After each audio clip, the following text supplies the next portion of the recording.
All right, so that we don't lose any time, I want to thank you and welcome you to this event. Just looking at the registration numbers for a very quickly organized event, we were well above our Zoom license limit. And I'm reminded of the evening of September 11th, 2001, speaking to a crowd of thousands that gathered on Sproul Plaza at UC Berkeley for the same reasons that we are gathered here virtually. We make meaning in community. And it's heartening to see our community come together to learn from these distinguished scholars, to share our own thoughts, our fears, hopes, and questions. I hope we can use this next hour and 15 minutes to strengthen our own resolve to face the challenges ahead that we all face as a country, and strengthen our UMass community in this process. Before we start, I want to thank the organizers of this event. Barbara Krauthammer, the Dean of the College of Humanities and Fine Arts, proposed this immediately after the siege and insurrection. Brian Ogilvie, the chair of the History Department, and Jesse Rhodes, chair of the Political Science Department, organized us together. And our wonderful staff, Salo De Paula, Maitreyi Krishnan, Nicholas DeLuca, Sarah Gibbons, Sally Fitz, and Matt Harrington for helping with the logistics of this event. In order to save time for discussion, I will introduce our panelists by name and department, and their own presentations will showcase their diverse areas of expertise. Please go to their faculty pages from the webinar announcement to learn more about the important work that they do. Our first speaker will be Professor Amel Ahmed, the Associate Professor in the Department of Political Science and Associate Provost for Equity Inclusion at the University of Massachusetts Amherst. Our next speaker will be Professor Christian Appy from the Department of History. Following, we will have Professor Kathy Roberts Forde from the Department of Journalism, who is also Associate Dean of Equity Inclusion in the College of Social and Behavioral Sciences. After that, we'll hear from Professor John Higginson, Professor Emeritus from the Department of History. And wrapping it up, we'll hear from Professor Alexander Theodoridis, who is an associate professor in the Department of Political Science. So let's get started. We look forward to hearing from you, Professor Ahmed. Thank you, Jamie, and thanks to all who helped to organize this event, and thanks to those of you who are making time to be here today. There's a lot to talk about, and I'd like to start today by focusing on an area that I've been very focused on, which is the threat of democratic backsliding in the United States. Backsliding, de-democratization, autocratization, there have been many names given to it. And there's been a lot of talk in the past few days, and certainly in the past several years, about these possibilities. Some of it I think has been useful, but some of it also a little misleading. I'm going to try to tease out which is which, and I'll start by offering some of my own musings on a possible future history of democracy in America. The year is 2041. President Josh Hawley is in the Rose Garden commemorating Donald Trump Day. He offers his recollections of the harrowing events of January 6th, when a few congressmen and thousands of patriots fought to preserve electoral integrity in the United States. Their transgressions that day, though difficult for the nation to see, helped to open the eyes of citizens to the failures of our electoral system. He remarks to the crowd 1 million strong on the extraordinary progress of the past 2 decades in restoring the sanctity of the right to vote in the United States. This includes the historic legislation which reinvigorated the Voting Rights Act, this time with pre-clearance required for all states that have used mail-in voting and other alternative voting mechanisms in the past year. He recalls the significance of Texas v. Dominion, the landmark Supreme Court case that finally vanquished the fraudulent electronic voting machines for good. And he praises the scores of voting rights activists for their work to ensure once again that only bona fide US citizens with government-issued ID who are available to vote in person between the hours of 1 p.m. and 3 p.m. on the first Tuesday of November have access to the franchise. Vice President Ivanka Trump is by his side, serving as a powerful reminder of the Trump family's hard-fought return to the White House. The late President Trump, of course, after initially being cast out of the party as a pariah, had his political fortunes revived by Republicans who found in him the perfect vehicle for their sweeping electoral reform agenda. Ivanka carries his legacy forward. So that's as far as I got with these musings. And for some, this may sound like a dream, for others, a dystopian nightmare. And for all, it might sound far-fetched. And it may be, but I submit that this is a much more realistic version of de-democratization in the United States than most that have been penned in the last few years. Numerous books and articles have appeared warning of the dangers of de-democratization in the US. Many point to examples like Turkey, Hungary, and Venezuela, where a popularly elected leader comes to power and then corrodes democratic institutions in the quest for executive aggrandizement. Some have looked to the case of Weimar Germany, which besides the United States is the case I'm most familiar with. They draw analogies to the burning of the Reichstag and the Beer Hall Putsch and seek to identify in them the warning signs of democratic decay. It's hard to look at the events of January 6th and not see these analogies. Still, I maintain that de-democratization in the United States will not look like this, despite the similarities between what we saw on the 6th and the violent insurrections we've seen elsewhere. And I don't mean to diminish the significance of the political violence which threatened our electoral process and continues to do so. Not only is it deeply disturbing, but in point of fact, there was a coup, or at least an attempted coup. I think our reluctance to label it as such may stem from the fact that we exoticize such events when they happen elsewhere and cannot recognize them in our own context. But there was an attempted coup, and then there was a counter coup when Pence called in the National Guard. And make no mistake, our military intervened in an election. On this occasion, it was to uphold the results, which is a relief to us all, but still the military intervened. And with all this, I would still say that I do not think moving forward, this is the greatest danger to our democracy. Because unlike Hungary and Turkey and elsewhere where we have seen serious corrosion of democratic institutions through violence or through the threat of violence, in the United States, we have a political class that is deeply invested in elections as the means of gaining power. This is not to say that they are committed to an equal and fully participatory electoral process. They are not. I would say on either side, they are not really committed to that, but they are committed to elections. Their political fortunes are tied to elections, and they will fight for them. Is this reassuring? Well, yes and no, mostly no.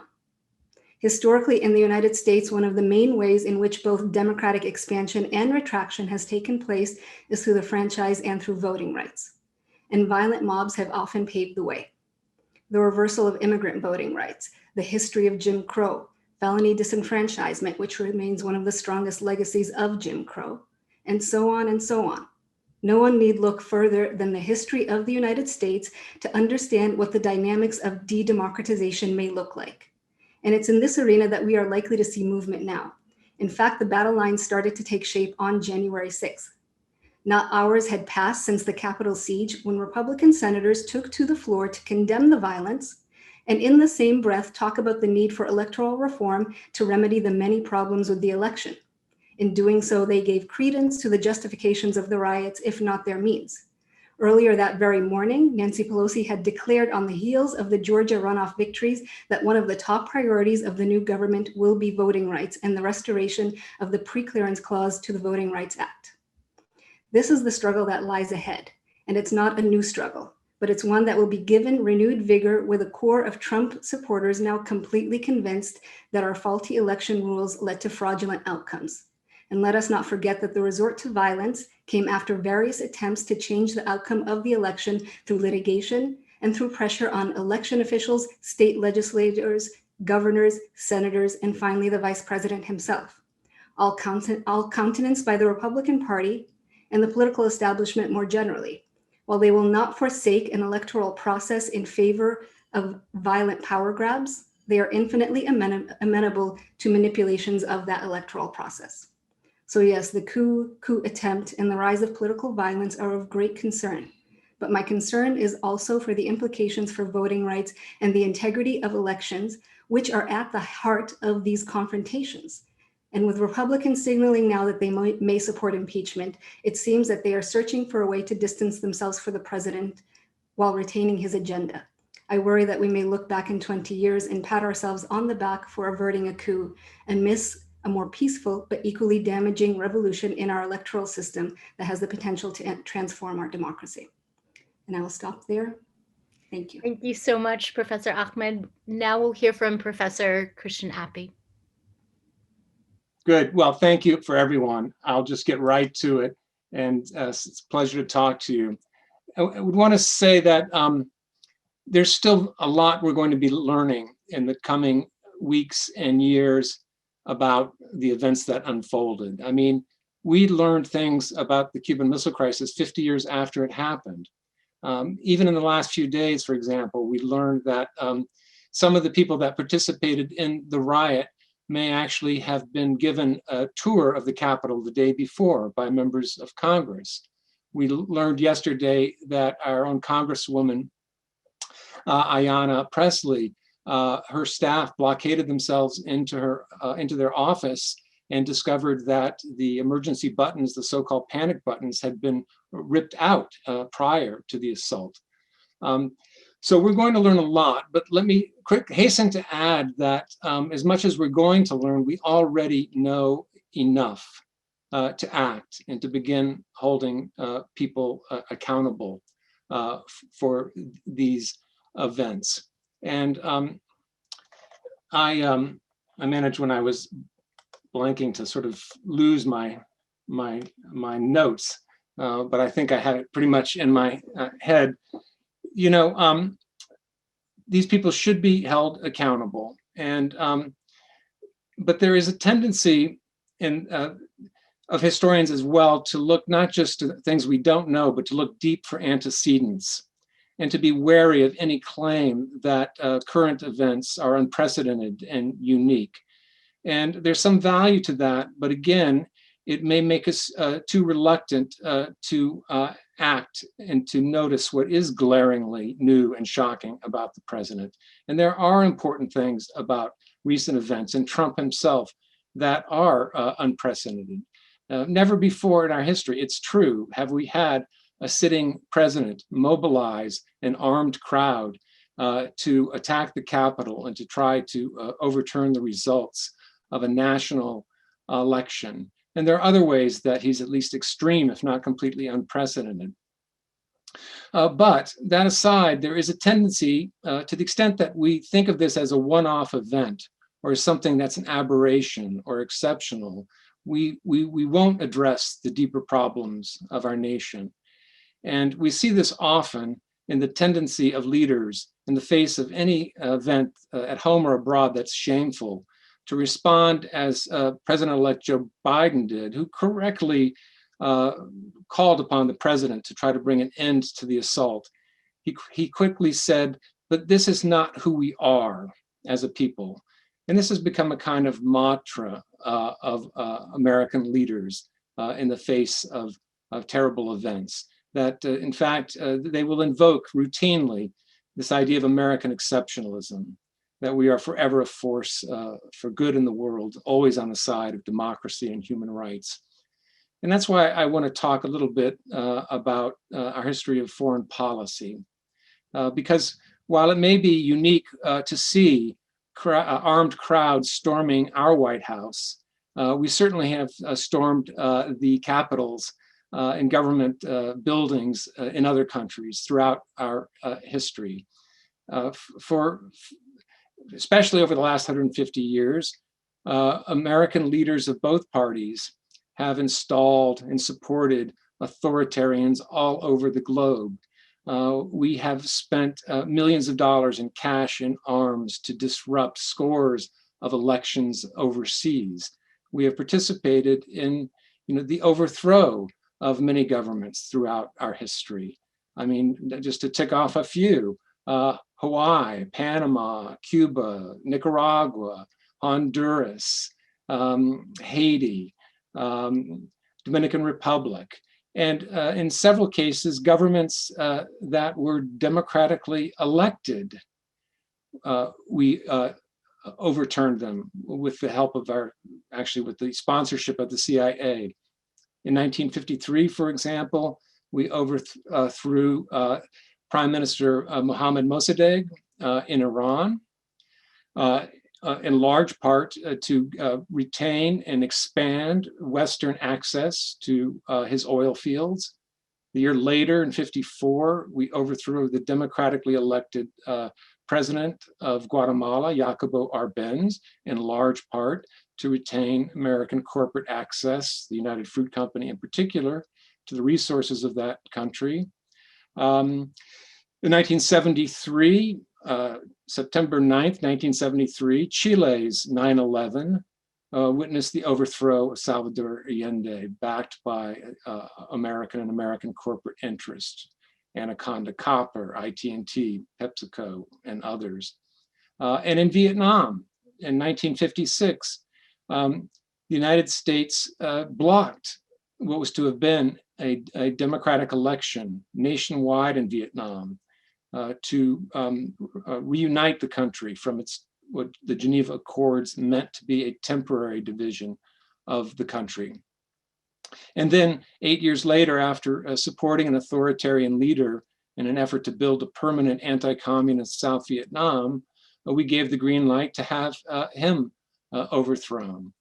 So again and again and again, although the claim has been that we're always on the side of democracy, I would say the American promotion and support of democracy in our history has been actually the exception, not the rule.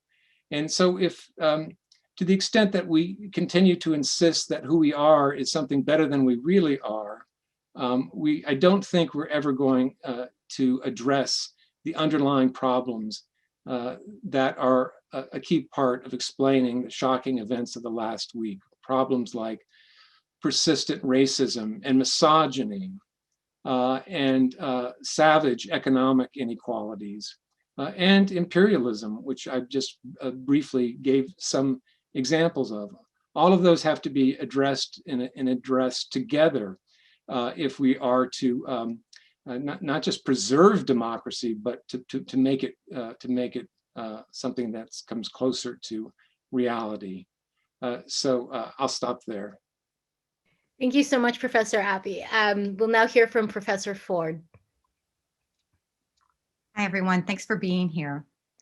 Our country has long, deep experience with political violence targeting elections. So what happened at the US Capitol and continues to unfold around us as insurrectionists threaten violence at the inauguration and all 50 state capitals is fundamentally, if sadly, part of who we are. The United States is a country founded on the principles of equality and freedom that has, at the same time, always embraced the opposite of those principles: racial oppression, racial caste, and racial exclusion. What we saw at the US Capitol grew out of this dangerous contradiction at the heart of the American experience. My remarks today focus on our country's history of violent, racist, anti-democratic, organized efforts by political factions to steal elections.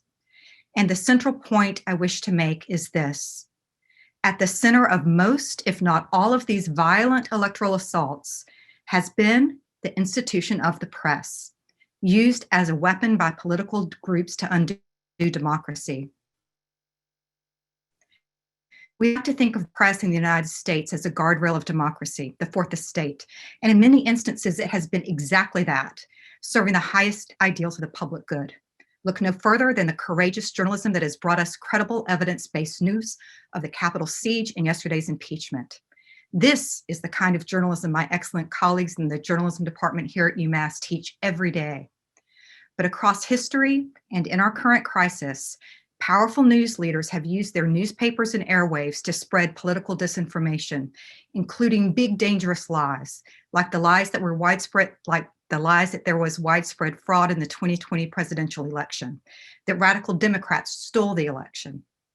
When powerful news media are used to spread political lies day by day, month after month, year after year, what we get is a polluted civil sphere, a large space in the public sphere where facts, reason, honest debate, and a consensus notion of truth are but shadows. And in our moment, when profiteering social media incentivize and monetize the infectious spread of lies, what we get is mass delusion and radicalization. More on this in a moment, but first, some history. After the Civil War, the United States undertook a second founding meant to set this contradiction right, the contradiction in the American experience. Black Americans were recognized as citizens and included in the great American project of democracy with civil rights and voting rights. This effort to create a multiracial pluralistic democracy, a period called Reconstruction, lasted only 12 years. During Reconstruction, until the mid-20th century realignment that produced today's political parties, the Republican Party was the party of Lincoln, and the Democratic Party was the party of white supremacy. For generations after the Civil War, white supremacist Democratic leaders in states across the South, the so-called best men, devised, organized, and executed one violent attack after another to steal elections from biracial political coalitions and amass political power. Their goal? To prevent Black Americans and their allies from voting, holding public office, serving on juries, or otherwise participating in public affairs. They succeeded, building in the South a massive totalitarian, white supremacist, anti-democratic state that existed within the greater United States until at least the Voting Rights Act of 1965. In most of this electoral violence, powerful white news leaders played leading roles and used their newspapers to spread racist lies about Black misrule and criminality, to foment lynching and other forms of racial terror, and organize efforts to take electoral power by fraud and by force. I have a book coming out later this year, Journalism and Jim Crow, The Making of White Supremacy in the New South, that lays bare this history. In 1873 in Colfax, Louisiana, white Democrats sent white paramilitaries and insurgents to murder scores of Black men who were part of a biracial political coalition to steal the election for governor. In 1875 in Mississippi, white supremacist Democrats devised the infamous Mississippi Plan to regain control of the governor's office and the legislature. They organized a statewide campaign of violence against Black men, brutal whippings, murders, intimidation at the voter registration and the polls to steal the election. They were so successful, other Southern states adopted the Mississippi Plan. The mastermind of the plan, Ethelbert Barksdale, the editor of the Jackson Clarion, the most powerful newspaper in the state. In 1883 in Virginia, white Democrats killed Black readjusters, a biracial political party that held power in the state in what historians have called the Danville Riot and street violence. My early research suggests these events were part of a coordinated effort to steal elections in Danville and the state. In 1898 in North Carolina, white Democrats devised an evil if brilliant campaign plan to drive a wedge in the biracial fusionist movement with racist propaganda and eventually a murderous overthrow of the duly elected government in the majority Black city of Wilmington. That was a coup. One of the masterminds, Josephus Daniels, the editor of the Raleigh News and Observer. It is well past time to take seriously the idea that certain news media in the past and today have operated as powerful political actors during moments of political conflict. The siege on the US Capitol could not have happened without the propaganda work of right-wing news media that spread and amplified Trump's lies these past 4 years and the past few months. Fox News, One America News, Newsmax, Breitbart, InfoWars, and others. Socialized and spread the contagious lies and provided safe space for insurrectionist organizing. Today, we face the massive problem of a right-wing media ecosystem that has corroded truth and thus our democracy, while hiding under the protection of the First Amendment. It's a problem we must solve as we find our way forward. Thank you. Thank you so much, Professor Forde. We'll now hear from Professor Higginson. Thank you very much for this opportunity. I'm going to start in a more formulaic way than my previous colleagues, but I'm going to fill in the three claims with evidence. But let me give you the claims first. 1, violence and aggression in any society embrace related problems of social and political cost, morality, social cohesion, and authority. In short, who, with the consent of the state, can do violence to other people? Because there is no known human society where violence and aggression do not occur, and because the range of aggression can also vary, from a hostile glance to the extermination of entire segments of the population, it is more useful to think of violence in terms of capacities rather than instincts. In other words, we can't make bad actors caricatures or monsters. They're human beings just like we are, who see an opportunity to do violence once the stage is set, as Professor Forde has suggested. Actual acts of terror and violence only amount to the most obvious aspect of the problem. One must construct why an act of violence occurred by putting its details into a relationship that is consistent with the aims of the perpetrators and the amount of force that a given state would impose upon them before, during, and after the act was completed. Acts of collective violence are almost never gratuitous or coincidental. 2, collective violence can only happen once large numbers of people with access to weapons and a modicum of social power and political enfranchisement begin to feel a daily psychological discomfort with the way a political order interprets and caters for their expectations. People rarely risk their lives for abstractions such as colonialism, nationalism, or white supremacy. Rather, such ideals become normative standards for continuously reassessing real needs and capacities. Can I ensure my family's welfare now and in the future? Am I self-sufficient? Am I powerful in my own right or in relation to others who are less capable and secure? In short, what's in it for me?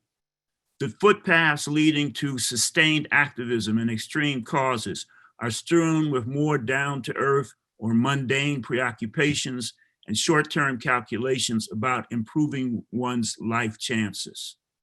3, collective violence is complicated, changing and shedding forms in unpredictable fashion, but resulting from similar causes combined uniquely in different places and times. Getting the causes, combinations, and settings right is indispensable because collective violence is not simply a macro version of individual violence. Social processes, political and economic structures, and relationships significantly affect its character. So those are the 3 formulaic points I want to make. And I've tried to shape them to resonate with some of the questions we got beforehand. Things to think about. Has Article 1 of the US Constitution ever been used, and under what circumstances? How effective was Article 3 of the 14th Amendment in the past? Did it prevent Confederates from holding public office once it was passed? Can one overlook the fact that the 5th, 7th, 13th, 14th, and 15th amendments did not stop white Southern politicians from disenfranchising Southern African Americans for most of the 20th century, or white mobs from murdering thousands of Blacks during the same time period in every region of the country? Now, I have had some examples, but I won't belabor the discussion with those examples. Perhaps in the question and answer period, I can refer to them. Thank you. Thank you so much, Professor Higginson. Finally, we'll hear from Professor Theodoridis from political science. Thank you. Thank you all so much. It's great to be part of this this panel. I've learned a lot already, so hopefully I can add a little bit. I'm going to try to share my screen, so hopefully that will work.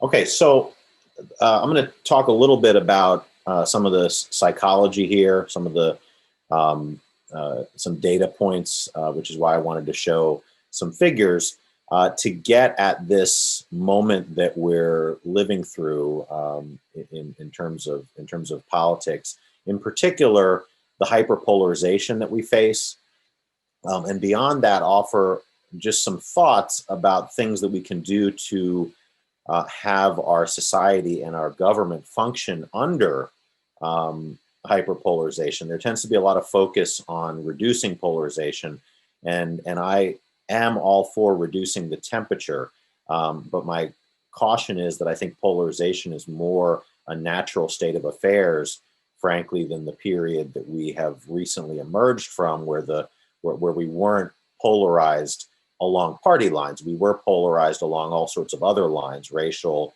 views about war, etc. But the polarization didn't fit with party lines as much, and that's become a particularly dangerous thing, because that then shifts over to mechanisms in governing and mechanisms in terms of operation of elections. So, how did we get here? Well, a big feature of this, and this figure is a little complicated, but the basic takeaway point that I want to make with this figure is that we've gone from a period where all sorts of characteristics, all sorts of group identities that one might have were not necessarily particularly well sorted by party. That meaning it wasn't necessarily predictive of whether you were a Democrat or a Republican, and that has dramatically changed. So if you look at, say, conservative and liberal, being conservative and liberal in 1972 did not particularly predict very well, at least. It predicted somewhat, but it wasn't a strong predictor of which party you would be part of, whereas now it's a massive predictor. And that's true of all sorts of other things. So where you're from, your education level, your religion, all sorts of things, all sorts of identities. And that's sort of allowed party to become this overarching identity. It really is sort of us versus them. And it's not just sort of descriptive things like this. We look at something that a lot of fields call this authoritarianism, or right-wing authoritarianism. I think it's Mark Hetherington and his colleagues have called it worldview, and I think that's maybe a little bit of a better description given the way we measure it, which is essentially how you think children should be raised. There are 4 questions about child rearing, and in 1992, people with what Hetherington and his co-authors call a fixed worldview, and those tend to be what we think of as conservatives or authoritarian, more authoritarian. The world is something to be protected from, etc. Were not necessarily more represented in the Republican Party than in the Democratic Party. Again, that's just 1992, not even as far back as 1972. And the same with people with fluid worldviews, meaning those people who see the world as something to be explored. Immigrants mean great, ethnic restaurants in your neighborhood, et cetera, as opposed to a threat. And now it's dramatically associated with your partisanship. So what's happened in all sorts of different ways, from descriptive demographic characteristics to something as deep as your worldview, is your party really is people like you. It really is us versus them. And we know that even with meaningless identities, that these things can become very strong psychological attachments.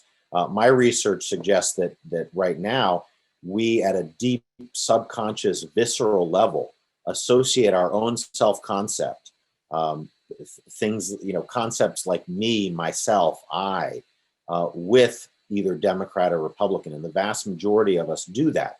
And what that means is that when there's an assault on our party, it becomes tantamount to an assault on us. And this is the sort of a natural probably consequence given the way we have seen humans behave throughout history and in all sorts of studies. And it's something that I think we have to deal with. This leads to something called affective polarization. And essentially what affective polarization is the gap between how you feel about your own party, which has really stayed pretty high and even maybe dropped a little bit in recent years, but has been fairly stable. this top green line, and your feeling about the out party, right? And this is from 0 to 100, what we call feeling thermometers. And your feeling about the out party is something that's gone from around 50 degrees, down into the 20s, right? So that's a pretty big difference if you think of it in terms of temperature, right? You just wear a little jacket here, and here you're putting on your full winter gear. And so that has changed immensely in the last few decades. And affective polarization we refer to as the gap between these two. As you can see, it's gone up tremendously. So our feeling, in particular, our feelings about people from the other party have changed dramatically over time. That's part of something else that I study, which is dehumanization along partisan lines. And we've measured marked dehumanization, willing to dehumanize or endorse dehumanizing metaphors for out parties. We use this ascent of man and ask people whether Democrats and Republicans are more, how evolved do you think this group is? And we find in the recent UMass poll, right before this last election, 85% of partisans view the other side as less evolved. And the average is 40, right, out of 100. So this is not a small difference. And we obviously have a few people who, are showing a massive difference. Why does this matter? It matters because dehumanization is something that we've seen time and time again, either used to justify or leading to violence against outgroups and endorsement of violence. And we see that today. People who dehumanize more are more accepting of partisan violence. And this is very troubling. And it also leads to acceptance of, false media narratives, et cetera. Here are some data that nobody's ever seen before. This is from the UMass poll, and it gives you a little bit of a sense of how deep these feelings are and how much of a sense there is on both sides of the threat. Now, I say both sides, and that's a term that I hate to use because this is a deeply asymmetric polarization that we've seen. Republicans do it more. I call this an intensity gap. Republicans are much more partisan and behave in a much more partisan fashion than do Democrats. Democrats do it also. There's also an asymmetry in these figures I'll show you in terms of what I think are objectively sort of, justifications for feeling of threat. So what do we see here? We see that Republicans, this is among Republicans, see Nancy Pelosi out of 100, on average 88, Nancy Pelosi, Antifa, foreign terrorists up here, China, the mainstream news media, Joe Biden, the Democratic Party, Donald Trump way down here in terms of how much of a threat he is to America, Republican voters, the Republican Party, very, very sort of polarized. Now, Democrats do the same thing. In fact, they have white supremacists and Donald Trump at 90, and then Vladimir Putin, the Republican Party, Mitch McConnell, and all the Democratic individuals down here. Again, this looks like, okay, they're both doing it. And they are both doing it, but I would posit that recent events have suggested that these values may be a little more justified than the values given by Republicans to someone like Joe Biden or Nancy Pelosi in terms of this. And as some of my colleagues have mentioned, what a lot of this leads to, and this is from the Gallup poll over the years, is just an extraordinary gap in terms of trust in mass media. And it's dropped precipitously. You see here, they're pretty close leading up to the 2016 election. And after that, it just drops precipitously. So, the Donald Trump really, for a lot of his supporters and even for Republicans beyond his core base, has created this sort of fact-free world where, I refer to this as kind of an event horizon. We don't have anybody from the astronomy department on this panel, but an event horizon is basically the point in a black hole where light can't escape. And I think that eventually, if you get enough mistrust among a group, and in this case, Republicans, and in particular, his strong supporters of mass media, of the mainstream media, it becomes very, very hard to break into that. I'll just end on a few thoughts. In terms of institutions, how do we operate under this polarization? And reducing, I just signed on to a letter that hasn't actually come out yet, but focusing on the importance of reducing minority rule. And institutions really create this environment of minority rule.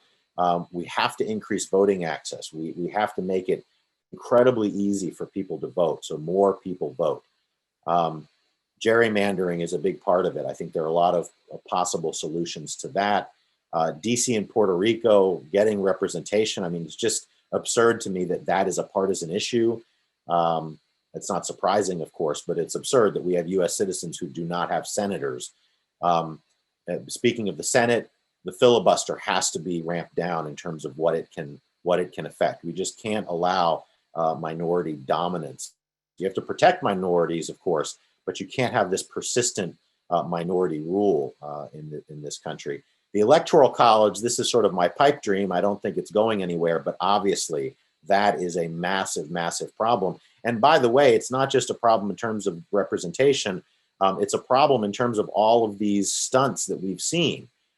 We got off very lucky, not just in terms of how many people were killed on January 6th and the fact that none of our elected officials were held hostage or murdered. But imagine if this had been a actually very close election. Imagine if it had just come down to one state.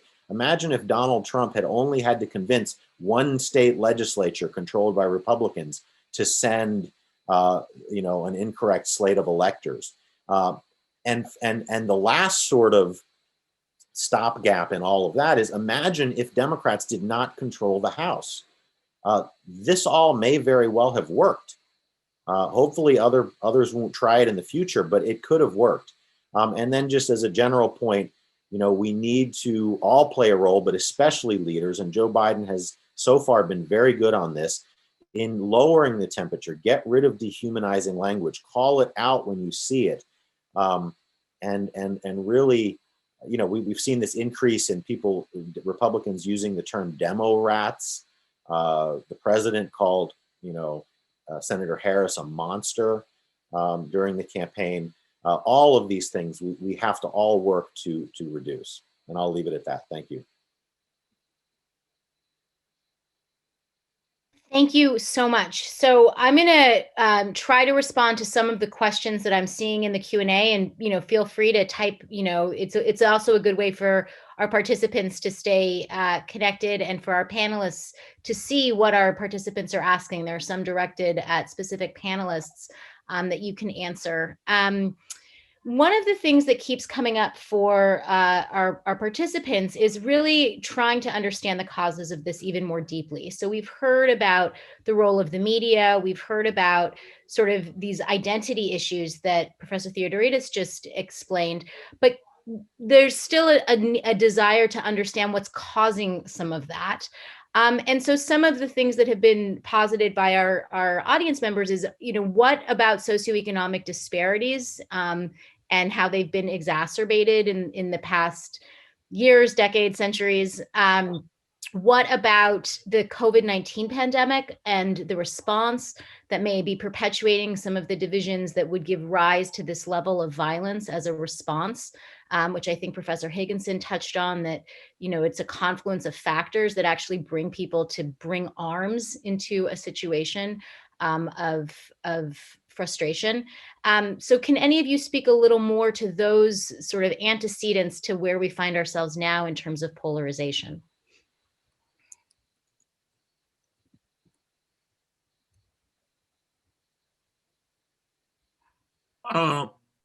let me, I want to go touch on some of the things that Professor Forde mentioned, some of the events that they mentioned. Prior to Gunnar Myrdal's writing An American Dilemma, the private foundations, or at least the Carnegie Foundation, looked upon the South as an underdeveloped country. Most of the people they interviewed before they decided to, on Gunnar Myrdal to head up this study, were former colonial officers in various European colonies in Africa and Asia. Now, what does that tell us about the South and its relationship to the entire nation? I think that we have to go back to the moment of the ascendancy of people like Pat Buchanan and Roger Stone in the Nixon administration and the creation of the quote unquote Southern Question, where effectively what you got was the kind of politics that Professor Forde described becoming a national phenomenon, not something confined merely to the South. It became a means to ensure white rule of the country for the foreseeable future. And to some degree, it worked. Obviously, recent events over the past decade or 15 years has punched a few holes in it. But we have to understand the basis of this kind of thinking from the outset. And one of the incidents that I don't want to elaborate. I don't want to talk too long, but one of the incidents that Professor Forde noted was the Colfax War of April 1873. And the Colfax War was significant to be in its own right. We think maybe 100 to 200 people were massacred in that event. And the incident arrived at the Supreme Court as the United States versus Cruikshank about a year later, and effectively destroyed the capacities of the Enforcement Acts of 1870 and 1871. But what you don't often hear, even in the best historical monographs on the Colfax War, is that prior to the Colfax War, over 2,000 people were murdered and assassinated in the state of Louisiana.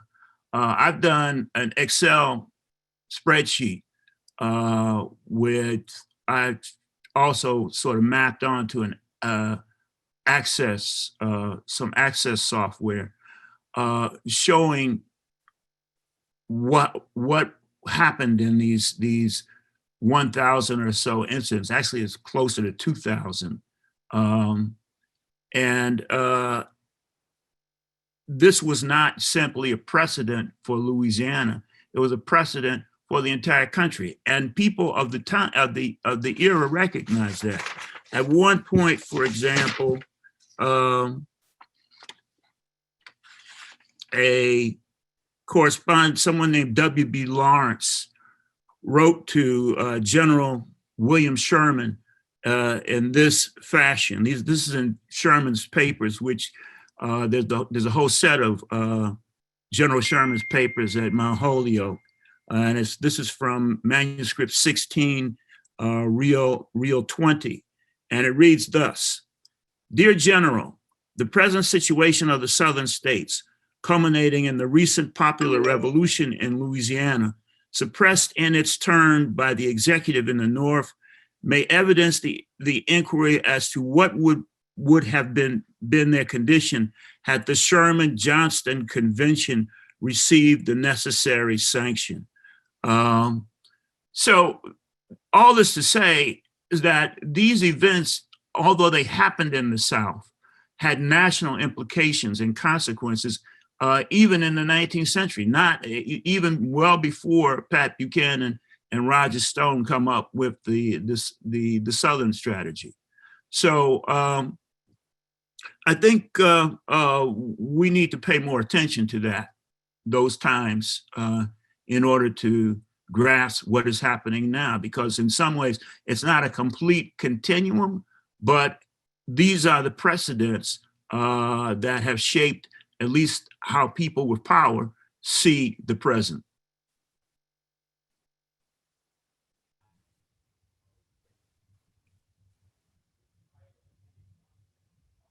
Jamie, can I go back to the? I was about to say, I saw you unmuted if you want to go. So I think I just want to add one factor that often is not on the radar when we think of events like this. And I tend to look at the more structural factors that have led up to this point. And I want to stress, something that hasn't come up is the problem of weak parties, and that the problem of Trump is the problem of weak parties, and it may not appear to be so, because first of all, these parties look very strong at the polls. They've got millions and millions of supporters. They've got lots of followers, but really not very many leaders. And Trump also is a little deceptive because he is a very charismatic leader, and I mean that only in the most technical sense. But he has this charismatic appeal, so we assume that once he goes away, that's the problem is done and gone. But I would argue that there are probably others who are on the fringe of the political spectrum, or what may become less fringe over time, that are also waiting. And the only thing that ever keeps them at bay are strong parties that are able to control their nomination process, control the kind of elections and campaigns that are run. And we haven't seen that, certainly from the Republican Party. But I think the problem is broader than the Republican Party. It's most obvious right now, but I think there's a weakening of parties across the board that contributes to polarization. It contributes to all of the things that we're witnessing right now. And talking about parties is kind of a cornerstone of democratic politics is often, it's kind of a hard sell for most people. And we're often told that the founders did not anticipate parties. They frowned on parties. And that's certainly the case. The word partir comes from the Latin, party comes from the Latin partir, which means to divide. It's used as a pejorative. It's used as something that is negative. But what we also know is that modern mass participatory democracy can't survive without parties. They can't survive without parties performing a critical function of distilling wide variety of public opinion and forging coalitions that allow for political compromise. And we have not seen that in the past 4 years. And it started, I'd say, before that. But I want to make sure that also is part of it, and we don't make this into this very idiosyncratic event, that there are more systemic and structural forces that are at work. I just wanted to pick up on the question about the pandemic, and I wanted this sort of sound obvious, but minus the pandemic and the economic crisis that it created, it's very likely that Trump would have been reelected. So in many ways, it did contribute to his defeat, but he also mobilized that to re-energize his base, making the pandemic a political issue. That to really take federal strong measures in response to it was an infringement of American freedom and rights, and hazardous to the economy. So, we need to get over that too. I mean, we establish more, support and faith in federal public health. So that's not much of an answer to the question, but I do think it was shouldn't get missed in this conversation.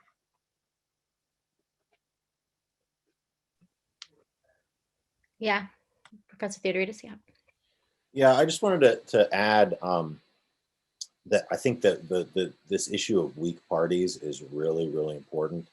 And especially when you have weak parties blended with strong partisans, I think it's a really, really big problem. I mean, people look back at 2016 and they sort of say, well, how could Trump have won? And even in this last election, How could Trump have gotten so many votes? And really, what should be the big question is not how did he win, basically a coin toss election in 2016, where everything there was this perfect storm that helped him win, and how did he maintain these voters this time around? Really, the question it should be how are these even close? Because I think in some very sort of objective ways, he in 2016 in particular, just not a credible candidate. Imagine him compared to Walter Mondale, who was a very credible candidate and only won 2 places, not even 2 states. He won the District of Columbia and his home state of Minnesota. That's unimaginable today, right? And so you have the ability for somebody like that to take over a party, basically, and at the same time, the vast majority of partisans from that party cast their vote for him, even though they, maybe a lot of them don't, recognize that he's has certain shortcomings. And so I think that's a really important and dangerous combination. So I want to turn in we have 15 minutes, and I want to switch towards a broad theme about where do we go from here? And there's a lot of questions about where we go from here. There's some questions about how do we discuss the issue of election fraud that people seem wedded to despite the absence of facts. And I would just point anyone who in the audience might be concerned about that to actually read the legal briefs that suggest impropriety, and then actually had to backtrack because they couldn't suggest fraud. Rather, they thought the rules allowing more people to vote were the problem. So there's really good ways to access information if there's any lingering doubts around this issue about what happened in this election. But so that's one, where do we go from here? Try to figure out what the facts are. But there's a lot of anxiety in the questions about what our role is in the academy, what people who see themselves as more moderate can do, what the role of the media is in bringing people back together, and whether that's even possible. And so I would love to hear from you all on what you've been ruminating on about where we go from here. Professor Forde. Well, it has to be possible. And in the academy and in our shared lives together as students and faculty and scholars, we're called on to do this hard work every day. And we're called on it in our communities and with our families as well. And so we all have to be willing to listen to each other, to engage in honest debate and debates of goodwill. What we can't put up with, though, are lies. And we can't put up with disinformation in our political discourse. That's a significant problem. And we've got to get to a place where people have some faith in some of our really excellent news outlets out there. Have very professional standards that report based on facts and evidence, where reporters go out and gather and vet and verify their information, make sure it's accurate for us. We have lots of very high-level professional news outlets. I think, Jamie, Professor Rowen, excuse me, your point about, folks, if you don't trust news sources, absolutely, then you can get the raw materials in many instances, not always, but the raw materials, certainly around the election. If you have questions about election fraud, but it is absolutely clear there was no widespread fraud in this election. And so I do think that cleaning up our political discourse, the news media needs to do a little bit more work in self-regulating the industry and not allowing, as do social media companies, and having some standards that disincentivize lies and disinformation campaigns.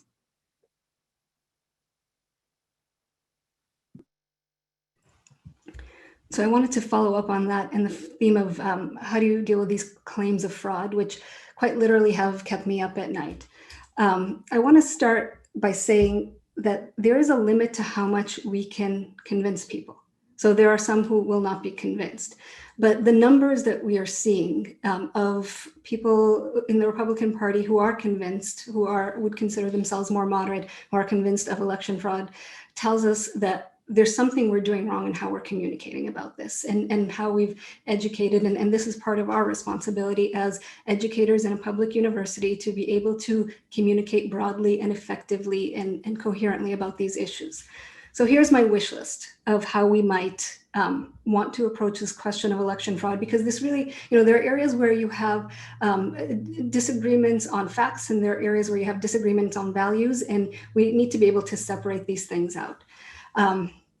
But demystifying the electoral process, I think, is going to be a big part of it, because this, in my memory, is the first election that has been so heavily scrutinized, and we found very little that we would object to, but it's been really heavily scrutinized. It's been put under a magnifying glass, more so than the 2000 election, which was investigated after the problems emerged. But this, at every step, was put under a magnifying glass, which creates a kind of optical illusion, because then any irregularity you find, you imagine as part of the whole process.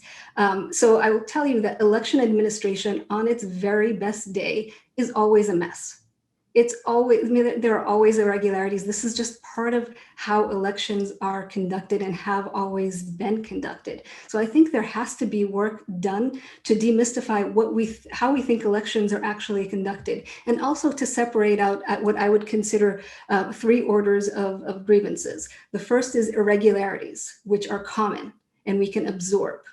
The second, mistakes, which also are common and we can absorb. There can be very consequential mistakes, like 2000 with the hanging chads, I would say was a very consequential mistake, but still one that we can absorb. And we have to be able to separate all of this out from what would produce a systematic bias in the outcome. And there are probably less jargony words to use to talk about that. But I do think we have to do a little separating out of these different problems with elections. But that also requires, and so the second point on my wish list also means that we need to change how we're making these arguments. So what I've heard over and over again is that there is no evidence of systematic fraud or widespread fraud. And that is essentially a legal argument. It's an effective legal argument, but we cannot assume that that will also be an effective political argument. It's not really even a very effective scientific argument. If I were to try to submit a paper saying, I have found no evidence of this thing, therefore you should believe me when I say it does not exist, I would probably get a desk reject.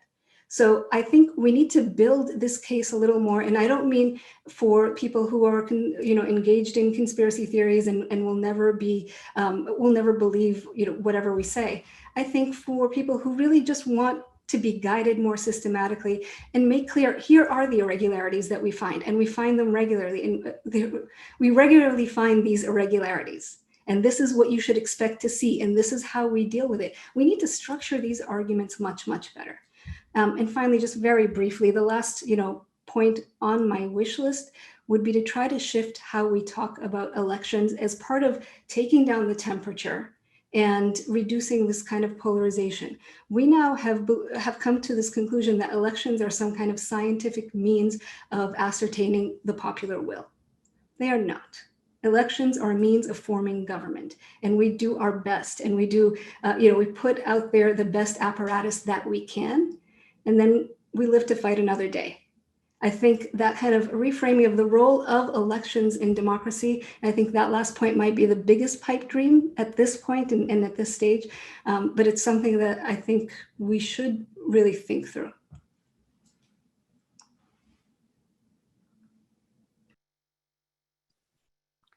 I would like to talk briefly about irregularities. The biggest irregularity that we've experienced consistently is one that Professor Theodoridis pointed to, and that is the configuration of the Electoral College. How is it that a little over 1 million people in South Dakota have the same ability to elect senators as millions of people in, say, California? That's a problem that rests with the way in which the institutions of this country, political institutions, are shaped. And if you attempt to change them, you'll get a lot of people screaming because that arrangement coincides with their aspirations.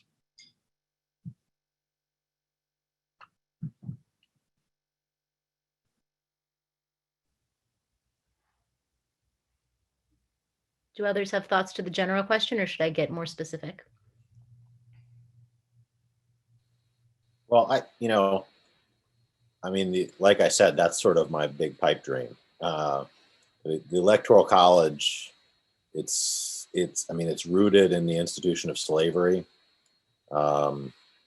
It's just incredibly indefensible, and most of the defenses that you hear of it are just post hoc rationalization because, as Professor Higginson said, it fits with one party's. It's really actually quite unfortunate that, because it's not inconceivable that a Republican could win the popular vote and lose the Electoral College. That was actually more anticipated in 2000 and even in 2004.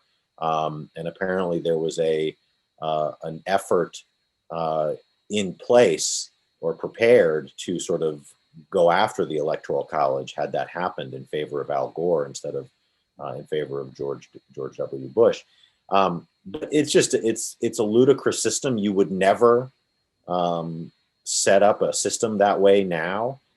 And beyond the just malapportionment issues, again, it creates all of these ways in which our elections can be contested in these ridiculous, it's just an incredibly bad system. As I said, it makes it so that that states are reporting. I mean, it would be so much simpler.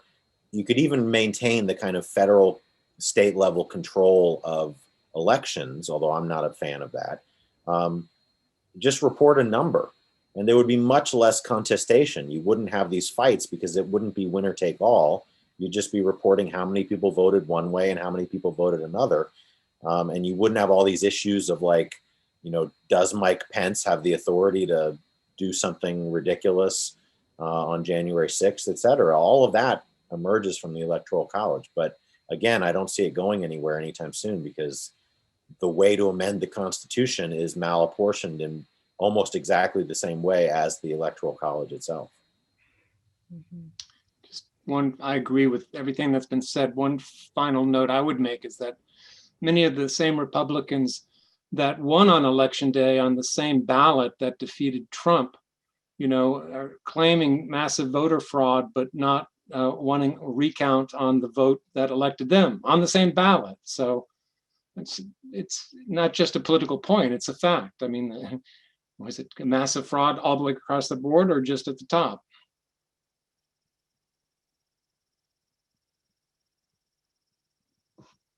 Or are we now in a world where there's no such thing as because of partisanship and polarization and other things, one thing that I think Republicans have disproportionately realized is that there are no consequences, really. Maybe now we're seeing a few of them, but there are no consequences for intellectual dishonesty, like what you're describing.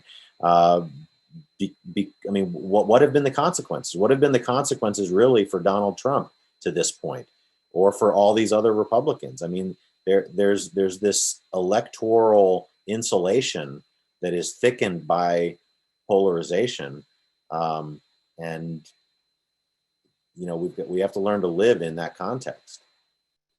So that's the question I want to get to as a sort of final, is there's movement towards accountability in a variety of ways right now. And one of the questions that our audience members asked was about how we pursue accountability without further polarization that can perpetuate the type of violence that we're seeing. And what do you make of that? The word accountability can mean many things. We can be talking about accountability for the executive.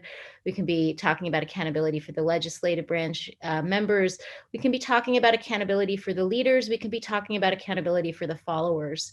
Already we're seeing suicides among a police officer who was there and a Trump supporter who was later arrested or charged. And so, what do we think about the sort of, immediate, the short term, the medium term, and long term around pursuing accountability without fanning flames that could further destabilize our country?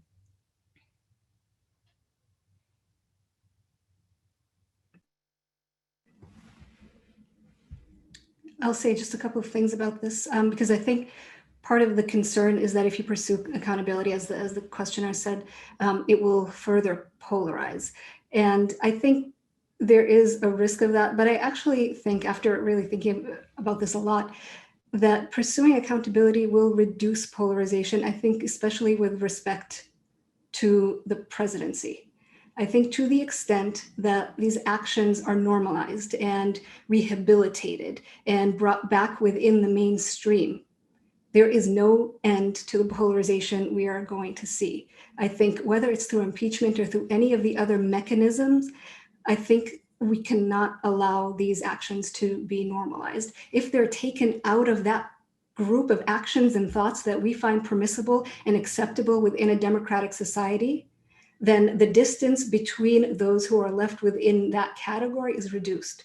So it's mechanical, it's mathematical, but it's also a political calculation. And I see Republicans hesitating now to pursue this. And honestly, I think it's foolish, even from a self-interested perspective, for them to hesitate to really push ahead with these mechanisms of accountability that are afforded within the Constitution. I agree with that. And if you read Charles Blow's opinion piece in the Times this morning, he makes a critique of unity and healing and says, in effect, that could be the same as capitulation or passivity to ongoing horrors. And really makes the same point that Professor Ahmed made, that we really can't get to a place of greater national unity until we have had a fuller reckoning of what we've been through.